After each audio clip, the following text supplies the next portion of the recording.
Hello, Anne. Thank you very much for being on today. Good to see you. And please tell me a bit about who you are, what you're working on, and what's exciting you right now. Hi, Dan. Thanks for having me. Yes. So what am I working on? Right now, I'm working on reoling my company's marketing, and my company is doing marketing. So more specifically, I help relieve busy entrepreneurs who are trying to scale their business so that they can get back to their zone of genius Mm, by taking on their marketing responsibility. And that is done with a fractional CMO service. mhm. And I had a little mix of sustainability with a little bit of a different take on marketing that is a little bit more ethical and also largely focused on storytelling with the UN Sustainability Development Goals. Mm, So a business that wants to incorporate a little bit of equity women or for minority groups, mhm, work on making the planet a better place mhm, or accessibility, that's my jam. mm. So tell me a bit more about ethical marketing. What does that mean? So lots of people who are doing marketing, they're really focused on vanity metrics. So Mm, vanity metrics is like social those, media. yeah, the number of likes. And Yes. um, so it's kind of like the chase of the status because big numbers bring big status, Hmm. but they're not looking at the quality of the interaction and more importantly for their business bottom line, how does it convert?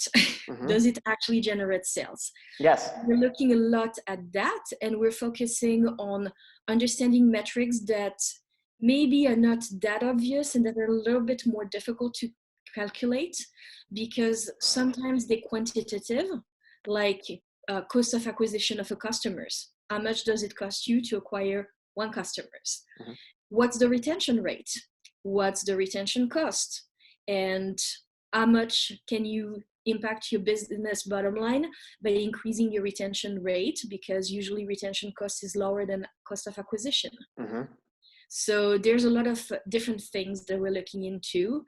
And it also goes into how do we create human connections Hmm. and how do we build strong foundation and give a human face to companies and brands so Mm. they can relate with people instead of just pushing what they have to say, actually telling people what they need to hear and making Mm. them relate. I love that. Yeah. And how did you get into this kind of work? Like, what led you to this? So I had a first career when I was 18 through 25, around 25 years old. I worked hospitality and I was managing a team in a pub. And from there, I loved everything that had to do with events and marketing those events. So that would be like the playing a sporting game on the big screen or organizing a concert or happy hours. And that got me started when I wanted to reorient it. I went to business school. Mm. When I did that, it was a no-brainer for me to study marketing because I had already started implementing that. And Mhm. so I went to business school. I did a couple of internships. I traveled around. I lived in 7 countries before coming to Canada. Mm. And yeah, I've been practicing marketing for 20 years now. And Amazing. every day there's something new to learn. Yes. So that's fantastic. And tell me a bit about which metrics, I know you're mentioning the type of metrics that matter, but how can we tell if something that will lead to a sale? Like which are the ones to look at and which are ones are vanity metrics? So the vanity metrics are everything that do not convert into sales. Yes. So they're like status building and they're Hmm. like raising awareness. And really, like you need to have a good mix of strategies and tactics and campaigns within your marketing mix Hmm. so that you raise awareness, you have conversion, you have you have different goals basically for each campaign and you need to be Hmm. very clear, like doing one post a day that serves every purpose and that's a little bit of everything does not work.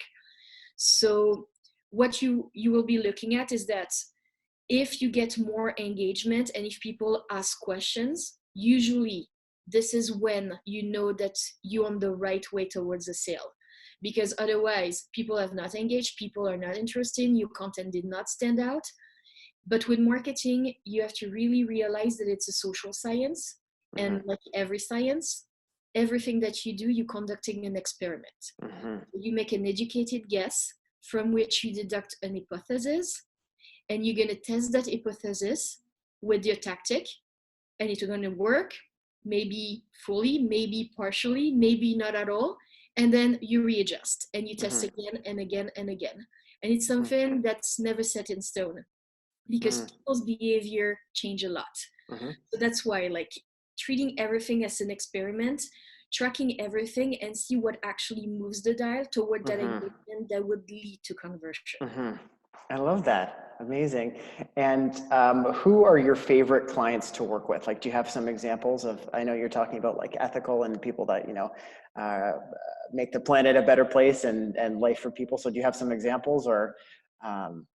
So I'm not going to name names. Yes. We're going to name projects. Yes. I love working with companies that really ingrain themselves within the community and make good for the community. Yes.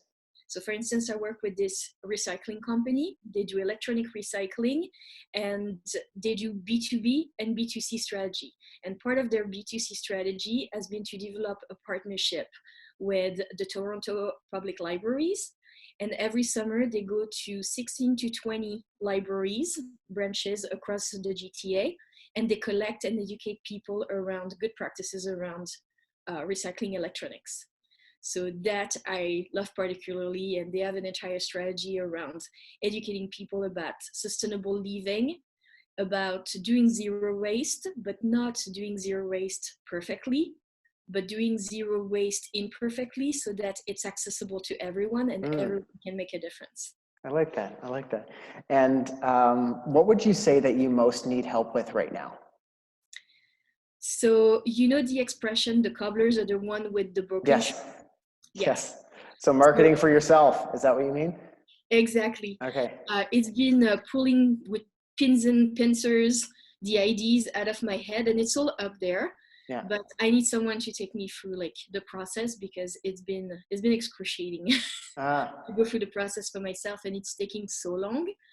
But yeah, it's fun because you do it for other people, and you're just like, it's gonna be easy for me to do it for Yes. me. Not And no, always the case. Yeah, exactly. Especially when it's just you and you're not working with someone. At least that's what I find for myself. Is there anything else you'd like to add before we wrap up here? I would say I have a vision for the world. Mm-hmm. And I would like to share that. And I would like to put a challenge to everyone in the community so that they do one thing and take one tiny steps toward helping me achieve that vision. Okay. And that vision is making the world a better place and a more accessible place. 1 in 3 people in the world do suffer from some kind of disability or live with a cognitive difference. And through trying to understand the difference and through not assuming that everybody works the same as we do, the process, the mind process, or even the challenges that we have, and trying to like ask questions and understand better what are the challenging to become more accessible. And really like through understanding, I think that it's micro kind of change that has the bigger effect. Yes. Because it's domino effect and just one tiny steps. Yes. I would encourage people to really go in and try to understand and see for themselves that they could implement very tiny things that could make a huge difference for someone in their community that they didn't even know were doing something differently. Perfect. Well, thank you so much, Anne. It was great chatting with you here. And where can people find you online and how can we connect with you? So I'm on LinkedIn. That's probably the easiest way. Anne Flamant, just very simple. I haven't been very active on social media because I've been working behind the scenes on really developing that value proposition and creating that content strategy around what my new offering will be. So there's not a lot. I'm also on Instagram. I'm also on Facebook. But yeah, there's not a lot of updated information right now. Okay. Well, thank you so much for being on, and we'll be in touch. Thanks, Dan. Thanks, Anne. Take care.